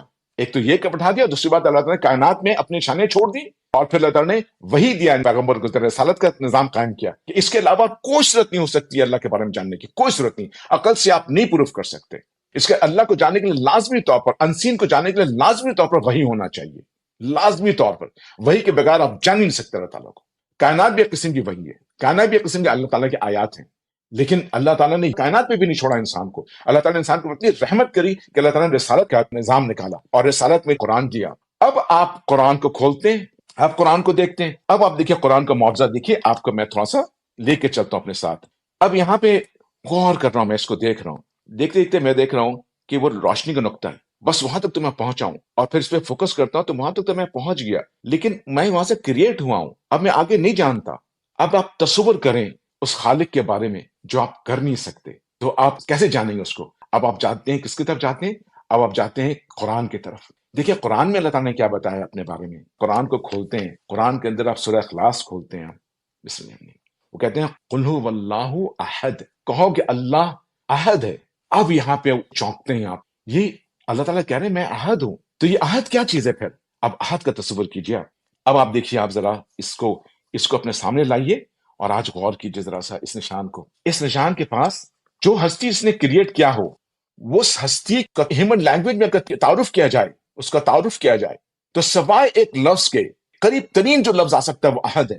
کیونکہ احد کے بغیر ممکن ہی نہیں ہے. کیوں؟ اس کی وجہ ہے کہ یہ ایسی ذات ہوگی کہ انتہائی یکتا ہوگی. اب دیکھیں ایک لفظ ہے واحد بھی، واحد کا مطلب بھی ایک کی ہوتا ہے، لیکن واحد جو ہے نا وہ خالص نہیں ہے. واحد کی سمجھ اس وقت آتی ہے جب واحد کے ساتھ دو کو لگائیں گے. جب تک آپ واحد کے ساتھ ٹو نہیں آئے گا، آپ واحد کو نہیں سمجھ سکتے، تھری کو نہیں سمجھ سکتے. واحد جو ہے وہ ایک سیکوینشل آرڈر میں ہے، جو فرسٹ ان دی سیکوینس ہے، اس کا 2 3 4 آتا ہے، تب آپ واحد کو سمجھتے ہیں. واحد اپنے میننگ دیتا ہی نہیں ہے جب تک 2 نہ آ جائے. اس کا مطلب یہ کہ واحد اکیلا جو ہے وہ بھی خالص نہیں ہے، واحد اس کے ساتھ وہ جڑا ہوا ہے. لیکن اب احد کو دیکھیے کیا چیز ہے. لیکن احد جو ہے وہ اس سے بالکل مختلف ہے. It is the absolute singularity, absolute اکیلاپن، ایبسلوٹ سنگولیرٹی ہے وہ. اور ایسی سنگولیرٹی ہے کہ اس میں کسی اور چیز کی نکلنے کی اور جمنے کی، جانے کی گنجائش نہیں ہے. اس کے اندر کوئی پاسبلٹی نہیں ہے کہ کوئی اور چیز اس کے علاوہ اس کے ساتھ وجود رکھے، کوئی بھی چیز، کیونکہ اس میں ٹائم کے اندر نہیں ہے. وہ لینگویج کلیپس ہے. احد ہم کو بتاتا ہے اللہ کی ذات وہ ہے کہ یہ ایک ایبسلوٹ سنگولیرٹی ہے. اس کے ساتھ along side کوئی چیز ایگزسٹ نہیں کر سکتی. یہ ایبسلوٹ ہے، انپینیٹریبل ہے. اس کے اندر کوئی پینٹنگ نہ کر سکتی ہے، نہ اس سے باہر نکل سکتی ہے. ٹرانسینڈنٹنٹ ہے، تمام اسپیس ٹائم سے بالکل باہر ہے، اس کے اندر ہے ہی نہیں. ان اپروچیبل یونٹی ہے آف اللہ. انسان اس تک پہنچ نہیں سکتا، کوئی چیز، کوئی مخلوق کچھ اس تک پہنچ نہیں سکتی. And with whom nothing whatsoever can be associated in any way. اور اس کے ساتھ کسی چیز کو بھی آپ ایسوسیٹ نہیں کر سکتے. وہ اس مقام کی جب دکھا رہے نا، وہ ایرر، وہ اس مقام کی چیز ہے اللہ تعالیٰ، اس نوچے سے باہر کی چیز اللہ تعالیٰ، کہ وہ مقام ایبسلوٹ یونٹی ہے وہ. اب آپ اندازہ کریں، اب آپ احد کو ذرا سوچ کے دیکھیں، اب ذرا غور کریں اس کے اندر، تو اب آپ کو پتہ لگے گا کہ اگر آپ سوچنا چاہتے ہو اللہ کے بارے میں، جاننا چاہتے ہو اللہ کے بارے میں، اب عقل لگانا چاہتے ہو کچھ اللہ کے بارے میں، تو وہ صرف جا کے احد پہ رک جاتا ہے. احد سے زیادہ تم اللہ تعالیٰ کو نہیں ڈھونڈ سکتے، احد سے زیادہ کراس نہیں کر سکتے، احد سے زیادہ اللہ کے ذات کا تعارف نہیں ہو سکتا. یہ لمٹ ہے، یہ اینڈ ہے اللہ کے تعارف کا. اللہ کے ذات کے تعارف کا لمٹ اور اللہ کے ذات کا تعارف کا اینڈ جو ہے وہ احد ہے. اور وہ خود تم کو نظر آ رہا ہے کہ دنیا میں تو ہمیں کائنات سکڑ گئی، وہاں اس پوائنٹ پہ آ گیا. اب وہ پوائنٹ نہیں تھا تو کون تھا؟ جب لائٹ نکلے، لائٹ ایک ٹائم پہ نکلے نا، وہیں سے ٹائم شروع ہوا ہے. تو نہیں تھا تو کون تھا؟ وہ جو کون تھا وہ صرف احد سے بیان کیا جا سکتا ہے، واحد سے بھی نہیں بیان کر سکتا. مطلب ہی نہیں ہے کہ جب تک 2 نہیں ہو، 3 نہیں ہو. لیکن احد اپنے طور پر صرف احد تھا. یعنی وہ کون تھا؟ وہ ایک ایبسلوٹ یونیک ذات ہے. وہ اتنا ایبسلوٹ ہے کہ نہ کوئی چیز اس کے اندر، اس کے along side کوئی چیز ایگزسٹ نہیں کر سکتی، نہ کوئی چیز اس کے اندر پینیٹریٹ کر سکتی ہے، نہ اس کے اندر سے باہر نکل سکتی ہے. کوئی ڈویژن نہیں ہے اس کے ذات کی. وہ ڈیوائڈ نہیں ہوتا, وہ پارٹیکل میں بریک نہیں ہوتا, وہ ایبسلوٹ یونٹی ہے, اس کے ساتھ کسی کو ایسوسیٹ نہیں کر سکتے. تو احد جو لفظ ہے نا, یہ انتہائی خالص لفظ ہے, ایبسلوٹلی خالص. ہیومن لینگویج کے اندر کوئی لفظ اتنا خالص نہیں جتنا احد خالص ہے. ایک دم یونٹی, سالڈ یونٹی, اس کو بریک نہیں کر سکتا, پینٹیٹ نہیں کر سکتے, اس کو توڑ کے جدا نہیں کر سکتے, اس کے اندر سے دوسری پارٹ نہیں نکال سکتے, کسی کے ساتھ ایسوسیٹ نہیں کر سکتے. یہ ٹائم اسپیس کے اندر نہیں ہوتا, کوئی چیز اس کے along سائڈ ایگزسٹ نہیں کر سکتی. سوچیے آپ, کیونکہ کوئی چیز ایگزسٹ کر ہی نہیں رہی نا, کیونکہ جب وہ چیز ختم ہو گئی تو ہر چیز ختم ہو گئی, انسان کا کانشیسنس ختم ہو چکا, کوئی چیز کو نہیں پتا, لیکن وہ ذات ایگزسٹ کر رہی ہے. تو وہ ذات اس طریقے سے ذات ہے کہ along سائڈ کچھ ایگزسٹ نہیں کر رہا, کیونکہ وہ پہلے ٹائم اسپیس نہیں تھا تو کچھ ایگزسٹ کر ہی نہیں سکتا اس کے along سائڈ. یہ ہے احد. اب اس نقشے کو دیکھ کر کے ذرا پیچھے جا کے آپ تصور تو کریں, غور کریں, تو اب آپ کا دل گواہی دے گا کہ اگر کچھ ہے وجود تو بس احد کا وجود ہے. صرف اس احد کا وجود ہے اور کوئی وجود نہیں ہے. صرف ہے تو وہ احد ہے اور کچھ نہیں ہے. صرف ہے تو وہی خالص ہے اور کچھ بھی نہیں ہے. وہ ہے احد, وہ چیز جس سے ہم ڈسکنیکٹ ہو چکے ہیں. وہ ہمارا مالک, وہ ہے ہمارا خالق, وہ ہمارا رب, وہی سب کچھ ہمارا, وہی وجود ہے, باقی سب اس کے دی ہوئی ہے, وہی وجود ہے اور وہ احد ہے. اس کو اب میڈیٹیشن کر کے سوچیں, آنکھ بند کر کے سوچیں, یا اس نقشے کو اپنے سامنے رکھ کے سوچیں. ہم تو اس دنیا کے اندر گم ہیں تو ہم نہیں سوچ سکتے, لیکن آپ اس نقشے کو آپ سامنے اپنے رکھیں گے تو آپ پیچھے کی طرف جائیں گے تو آپ کہیں گے یہاں پہ تو میں غائب ہو گیا, ایک نقطے پہ آ گیا, اب کون ہے, اس کے بعد کون ہے. تب آپ کو احد سمجھ میں آئے گا کہ احد کیا چیز ہے. یہ ہے احد, یہ چیز وہ ہے, یہ ایمان بناتی ہے. جب کہتے ہیں نا کہ اللہ کی ذات پہ یقین رکھنا, اللہ کے وجود پہ یقین رکھنا, ایسی تھوڑی ہو جاتا ہے کہ مدرسے میں پڑھ لیا تو اللہ کا وجود کا یقین آ جائے گا آپ کو. وہ چیز ہوتی ہے نا, وہ تقلیدی ہوتی ہے, سب سر جھکا رہے ہیں, آپ بھی سر جھکا رہے ہیں. یہ ہے وہ تصور کہ آپ احد کو سمجھ جائیں. کچھ نہیں, زبان تک کلیپس کر گیا, زبان بھی نہیں ایکسپلین کر سکتا, صرف وجود ہے تو احد ہے. یہ ہے وہ وجود, خالص ترین لفظ ہے, اس میں کسی چیز کی ملاوٹ نہیں ہو سکتی. احد کے اندر, واحد کے اندر ہو سکتی ہے, احد کے اندر نہیں ہو سکتی. اور یہ خالص سے اخلاص ہے, اسی لیے قل احد کو سورہ اخلاص کہتے ہیں. یہ اللہ تعالیٰ کی ذات کے بارے میں بتاتا ہے, کیونکہ یہ ہمیں لمٹ بتاتا ہے سورہ اخلاص, کہ تمہارا لمٹ یہ ہے کہ کہہ دو کہ اللہ ہر لحاظ سے ایک ہے. اللہ الصمد. اب صمد کی بات آئی ہے, صمد کیا چیز ہے؟ اگر اللہ صرف احد ہی ہوتا نا تو آج کائنات ونات کچھ بھی نہیں بنتی, ہمارا وجود بھی نہیں ہوتا. لیکن اللہ تعالیٰ ساتھ میں صمد ہے. صمد کی وجہ سے نا چیزوں کو جو ہے نا وجود ملا, اور اس کی وجہ سے نا اللہ تعالیٰ نے اینڈلیس اس کو جو کریشن کا کھولا, وہ اللہ الصمد کی وجہ سے, کہ اللہ صمد بھی ہے. اچھا, اب صمد کے بارے میں تھوڑا سا سمجھیں کہ صمد سے کیسے یہ ہوا ہے. ایک دن نا میں بیٹھا ہوا تھا اپنے بیٹے کے گھر میں نا, تو وہاں نا پورچ ہے اس کا, باہر کھلا ہوا آسمان, اور اس کے گھر میں بڑے بڑے درخت والے لگے ہوئے تھے, وہ جنگل سا ہے. تو صبح کو میں غور و فکر کر رہا تھا, میں بیٹھا ہوا تھا ایسے سوچے جا رہا تھا, چیزوں کو دیکھ رہا, دیکھتے دیکھتے نا میرے ذہن میں نا اچانک سے ایک بات آئی, وہ آئی آکسیجن کی.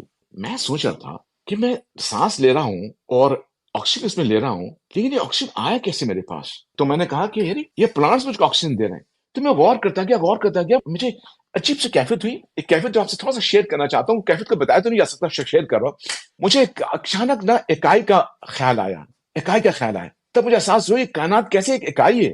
میرا وجود میرے پودے سے کیسے جڑا ہوا ہے. پودا نہیں ہے تو میرا وجود نہیں ہے. آپ سوچ سکتے ہیں. اور آپ کو پتہ ہے یہ ساری چیزیں پہلے بنائی گئی تھی, انسان کے آنے سے پہلے پودا بن چکا تھا, کائنات کی ساری چیزیں سب بن چکی تھی, انسان آخر میں آیا ہے. کیوں؟ اس کے ساری ضروریات کی چیزیں یہاں پہ دے دی گئی تھی اللہ تعالیٰ نے, جو سارے پودے بن گئے تھے. اب مجھے پھر احساس ہوا کہ یہ ہم سب ایک ہیں, ہم سب مخلوق ہیں, اور ہم سب ایک دوسرے پہ ڈیپینڈنٹ ہیں. یہی ہماری اکائی ہے, ساری کائنات جیسے اکائی کے اندر ہے, ہم اس سے جدا نہیں ہیں, اور ہم سب ایک دوسرے پہ ڈیپینڈنٹ ہیں.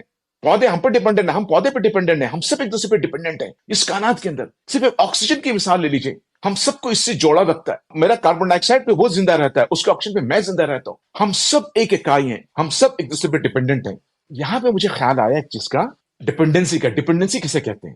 تو آپ پتہ لگا کہ کائنات کے اندر کوئی چیز بھی ایسی نہیں ہے جو ایک دوسرے پہ ڈیپینڈ نہ کرتی ہو. کائنات کی ساری چیزیں جو ہے نا ایک دوسرے پہ ڈیپینڈ کرتی ہیں, ساری چیزیں ڈیپینڈ کرتی ہیں. لیکن کائنات تو نہیں تھا, کچھ بھی نہیں تھا, کوئی چیز ایکسسٹ نہیں کرتی, کچھ نہیں تھا, احد تھا. تو وہ جو احد ہے وہ کیا کسی پہ ڈیپینڈ کر سکتا ہے؟ وہ احد کسی پہ ڈیپینڈ نہیں کر سکتا, کسی پہ بھی ڈیپینڈ نہیں کر سکتا. اور اس کائنات کی جتنی چیزیں ہیں وہ سب ڈیپینڈ کرتی ہیں ایک دوسرے کے اوپر. تو ایبسولوٹ صمد کون سی چیز ہے؟ تو پتا چلا کہ صمد, اس کائنات کی کوئی چیز بھی صمد نہیں ہو سکتی. سبحان اللہ, اس کائنات کی کوئی چیز بھی صمد نہیں ہو سکتی. اور صمد کون, کس کو کہتے ہیں صمد؟ صمد بھی ایک چیز ہے جو کہ ماورا ہے ہمارے عقل سے, اس کو آپ کو سوچنا پڑے گا, ماورا ہمارے عقل سے. یہ کائنات میں کچھ بھی صمد نہیں, ایک دوسرے پہ ڈیپینڈ کرتے ہیں. لیکن اللہ تعالیٰ کو بتا دیں کہ جب اللہ احد ہے تو کوئی چیز ایگزسٹ نہیں کر سکتی, تو کسی پہ ڈیپینڈ نہیں کرتا. تو یہ ہے صمد, اللہ صمد. اللہ وہ ہے جو کسی پہ ڈپینڈ نہیں کرتا اپنے ایگزسٹنس کے لیے، جو اپنے وجود کے لیے کسی پہ بھی ڈپینڈ نہیں کرتا، اپنے وجود کے لیے وہ کسی کا محتاج نہیں ہے۔ لیکن کائنات میں ہم لوگ جو ہیں وہ ہمیشہ ایک دوسرے پہ ڈپینڈ کرتے ہیں، اور یہ کائنات اس نے بنائی ہے۔ تو سمد کا مطلب یہ ہے کہ اللہ کی ذات وہ ہے جو کسی کی محتاج نہیں ہے لیکن سب اس کے محتاج ہیں۔ اگر صرف یہ ہوتا کہ اللہ کی ذات وہ ہے جو کسی کے محتاج نہیں ہے تو آج تخلیق نہیں ہوتی، کوئی تخلیق نہیں ہوتی۔ لیکن اس سمد کے دو میں ہیں، مطلب کہ وہ کسی کا محتاج نہیں ہے اور سب اس کے محتاج ہیں، یہ سمجھ۔ تو وہ سب کو آنا پڑے گا نا بھائی، وہ سب کو تو نکلنا پڑے گا نا، سب اس کے محتاج ہیں، تو لازمی تھا کہ تخلیق ہو۔ تو یہ جو تخلیق ہوئی ہے سمد کی وجہ سے تخلیق ہوئی ہے۔ اللہ تعالیٰ خود احد ہے، کوئی بھی نہیں تھا، لیکن اللہ تعالیٰ نے فیصلہ کیا، احد ہوتے ہوئے بھی میرا یہ فیصلہ ہے کہ کائنات بنے، مخلوق بنے۔ اب سمد کو بھی دیکھیے، سمد کتنا ایبسلوٹ چیز ہے کہ کائنات کے اندر ہر چیز ایک دوسرے پہ ڈیپینڈ کرتی ہے۔ اس کا مطلب یہ کہ کائنات کے اندر ہر چیز ایک دوسرے کا محتاج ہے، تو کائنات میں کوئی چیز بھی سمد نہیں ہوتا۔ اور کائنات کس کی محتاج ہے، کبھی غور کیا آپ نے؟ کائنات میں ہر چیز ایک دوسرے کے محتاج ہیں، ٹھیک ہے نا؟ اور کائنات کس کی محتاج ہے؟ اللہ کی محتاج ہے۔ تو اس طرح سے ہم سب اللہ کے محتاج ہیں، اور اللہ کسی کا محتاج نہیں ہے، کیونکہ اللہ تعالیٰ احد سے ہے، اور اللہ تعالیٰ احد ہے تو کچھ بھی نہیں تھا، کسی کا محتاج نہیں تھا، وہ کچھ تھا ہی نہیں تو کس کا محتاج ہوتا؟ تو اس لیے وہ شروع سے سمد ہے، وہ السمد ہے، وہ الاحد ہے۔ یہاں سے چیز چلی ہے بات۔ یہ سورہ اخلاص کا کمال، پہلے لم یلد ولم یولد، نہ اس کی کوئی اولاد ہے اور نہ وہ کسی کی اولاد ہے۔ جو میں نے کہا نا کہ وہ ایبسلوٹ احد ہے، کوئی اس سے نکل نہیں سکتا، کوئی اس کے اندر جذب نہیں ہو سکتا، کسی نے اس کو وجود نہیں دیا۔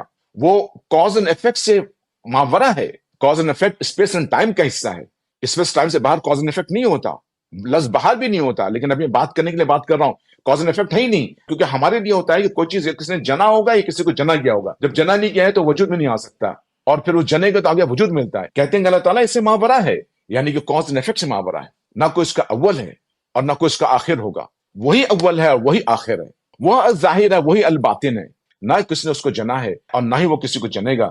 ولم یکن لہ کفوا احد، اور اس کے جوڑ کا کوئی نہیں۔ کفو کہتے ہیں کہ اس کے مقابلے کوئی چیز جس کے مثال دے کے پیش کی جا سکتا ہے، کہتے ہیں ایسا کوئی جوڑ ہے ہی نہیں جس کے مثال دے کے آپ اس کو بتا سکتے ہیں کہ اللہ ایسا لگتا ہے۔ جیسے ہم لوگ کسی کو بیان کرتے ہیں نا، کسی کہتے ہیں کہ نہیں وہ جو دیکھ رہے ہیں اس کی طرح کا لگتا ہے بندہ، اس کی طرح کا لگتا ہے، کہتے ہیں نا ہمیشہ، ایسا کوئی لفظ اللہ کے لیے استعمال نہیں کیا جا سکتا، کیونکہ اس کا کوئی کفو ہی نہیں ہے، اور اس لیے وہ احد ہے۔ اس لیے سورہ اخلاص کو سورہ اخلاص کہتے ہیں۔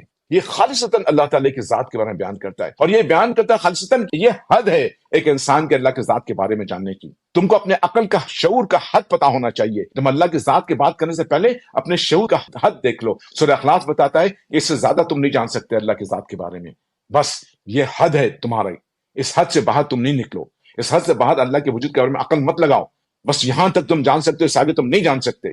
سورہ اخلاص اللہ کے ذات کے بارے میں جاننے کا ہیومن لمٹ ہے، حد ہے ہیومن کی عقل کی، اس سے باہر وہ نہیں جا سکتا۔ یہ ہے سورہ اخلاص، یہ ہے خالص۔ اور چونکہ اللہ خالص ہے تو ایک بات بتاتے چلوں، اسی لیے اللہ تعالیٰ صرف خالص کو پسند کرتا ہے، اور اللہ تعالیٰ نے کہا ہے کہ میرے بندے جو میرے خالص بندے ہوں گے ان کو کوئی نہیں بہکا سکتا، شیطان بھی ابلیس اس کو کچھ نہیں بگاڑ سکتا، کیونکہ وہ میرے خالص بندے ہوں گے۔ میرے خالص بندے جو ہیں وہ صرف میرے ذات پہ ہیں، وہ صرف مجھ پہ بھروسہ کرتے ہیں، وہ کوئی شک نہیں کرتے، اس لیے ہم کو خالص بندہ بننا ہے، اور اللہ تعالیٰ صرف خالص بندوں کو پسند کرتا ہے۔ یہ ہے وہ خالص۔ اب آپ غور کر کے دیکھیے گا سمت کو، ذرا غور کیجئے کائنات کو۔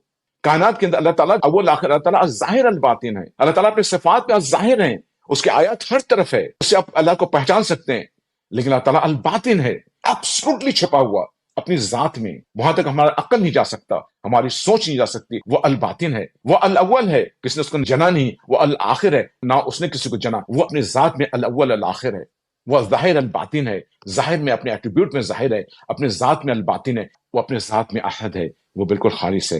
اس کو غور کیجیے گا، اس پہ آپ میڈیٹیشن کیجیے گا، اس سے آپ کو ایمان حاصل ہوگا، اس سے آپ کو پتہ لگے گا، اس سے آپ کو تعلق بنے گا، اس سے آپ سوچ سکیں گے یہ ہے وہ دوری جو ہم نے حاصل کی ہوئی ہے اللہ تعالیٰ سے، یہ ہے وہ چیز جو ہم اللہ سے ڈسکنیکٹ ہوئے بیٹھے ہوئے ہیں، یہاں ہم اللہ سے ڈسکنیکٹ ہو گئے ہیں۔ یہ ہیومن مائنڈ سے، ہیومن کانشیسنس سے یہ بات دور ہو چکی ہے۔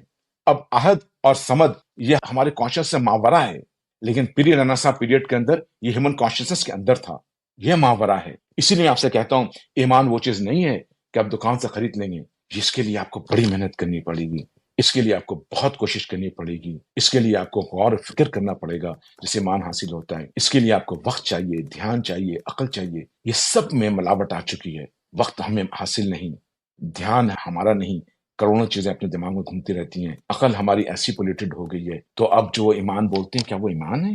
سوچے گا، غور کیجیے گا ان شاء اللہ تعالیٰ۔